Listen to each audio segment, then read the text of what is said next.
नमस्कार। चलिए आज लिम्फोमा जैसे मुश्किल टॉपिक को समझते हैं, लेकिन एक बिल्कुल नए तरीके से। हम इसे रटेंगे नहीं, बल्कि एक अकेले सेल की कहानी के जरिए इसे समझने की कोशिश करेंगे। चलिए एक बी सेल की, उसके जन्म से लेकर उसके आखिरी रूप तक की पूरी यात्रा पर चलते हैं। तो हमारा मकसद क्या है? ये एक लाइन सब कुछ कह देती है। ये सिर्फ एक जानकारी नहीं है, ये एक वादा है। एक ऐसा मेंटल फ्रेमवर्क तैयार करना जिसे रटने की जरूरत ही ना पड़े, बल्कि जो हमेशा के लिए समझ में आ जाए। तो चलिए इस वादे को पूरा करने की कोशिश करते हैं। तो सबसे पहले एक फंडामेंटल रूल समझते हैं। यही पूरी कहानी की फाउंडेशन है। लिम्फोमा का क्लासिफिकेशन इस बात पर होता है कि एक लिम्फॉइड सेल के डेवलपमेंट के किस स्टेज पर, किस पड़ाव पर गड़बड़ी हुई। मतलब सेल की उम्र और उसके डेवलपमेंट का स्टेज ही बीमारी का नाम और उसकी पहचान तय करता है। तो हमारी कहानी शुरू होती है बोन मैरो से। समझ लीजिए ये हमारे बी सेल की ट्रेनिंग एकेडमी है। ये वो जगह है जहां एक बिल्कुल नया सेल अपनी शुरुआती ट्रेनिंग पूरी करके एक सोल्जर बनने की तैयारी करता है। तो चलिए इस एकेडमी के अंदर झांकते हैं। हमारा बी सेल 4 मेन स्टेजेस से गुजरता है।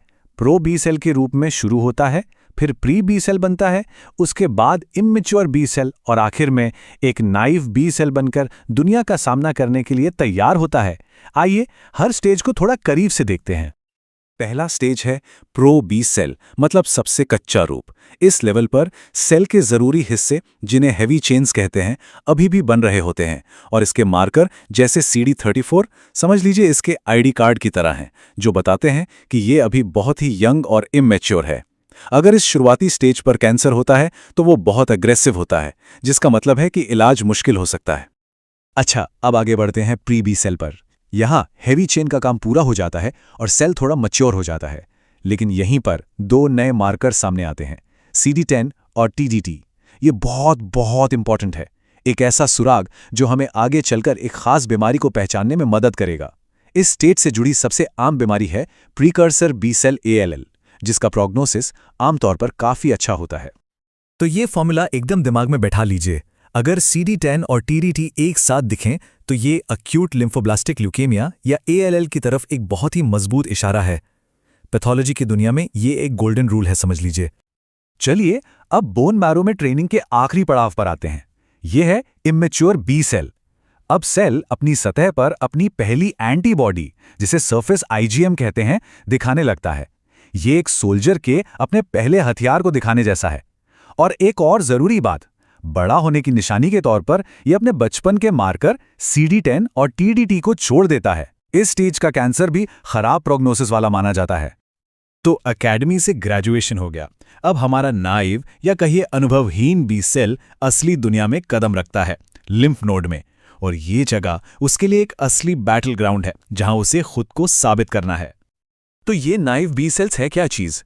सोचिए, ये एक ऐसा सोल्जर है जिसकी ट्रेनिंग तो पूरी हो गई, पर उसने अभी तक असली दुश्मन यानी एंटीजन का सामना नहीं किया है। उसका जिंदा रहना या मरना अब इसी मुलाकात पर टिका है। अब कहानी में आता है एक बड़ा ट्विस्ट, एक क्रिटिकल चेक पॉइंट। बॉडी का एक नियम है कि अगर इस नाइव बी सेल को कोई काम नहीं मिलता, मतलब कोई एंटीजन नहीं मिलता, तो उसे खुद को खत्म करना होता है। इस प्रोसेस को कहते हैं एपोप्टोसिस। लेकिन क्या हो अगर ये सेल मरने से ही मना कर दे? और बस यहीं से शुरू होती है क्रॉनिक लिम्फोसिटिक ल्यूकीमिया यानी CLL की कहानी। ये उन नाइव बी सेल्स का कैंसर है जो एक तरह से अमर हो गए हैं। और इनकी पहचान क्या है? CD5 और CD23 का एक साथ होना। ये कॉम्बिनेशन CLL का पक्का निशान है। लेकिन अगर हमारा बी सेल किसी एंटीजन से मिल लेता है तो उसे भेजा जाता है लिम्फ नोड के पावर हाउस में, जर्मिनल सेंटर। ये एक तरह का हाई प्रेशर ट्रेनिंग ग्राउंड है, जहां सेल को और भी बेहतर और ताकतवर बनाया जाता है। यहीं वो अपनी एक नई पहचान गढ़ता है।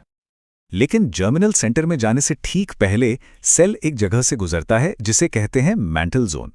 और मजे की बात यह है कि यहां भी एक CD5 पॉजिटिव लिम्फोमा बन सकता है, मैंटल सेल लिम्फोमा या MCL।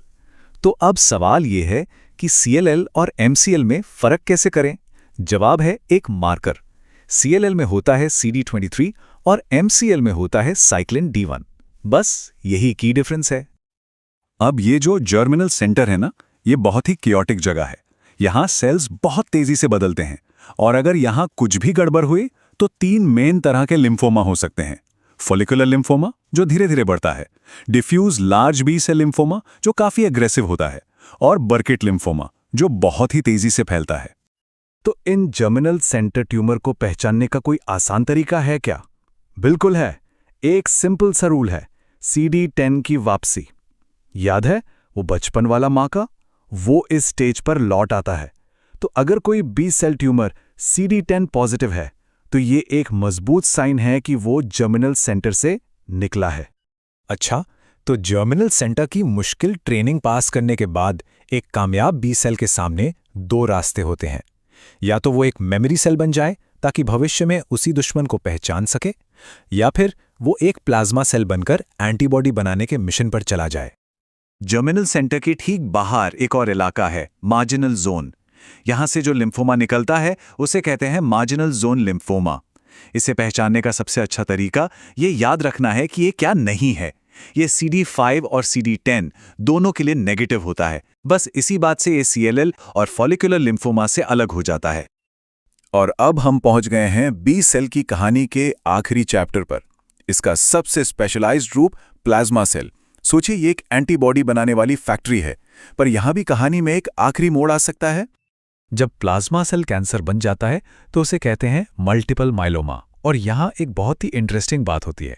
प्लाज्मा सेल बनते ही ये अपनी पुरानी बी सेल पहचान मतलब CD19 और CD20 मार्कर्स को पूरी तरह से छोड़ देता है।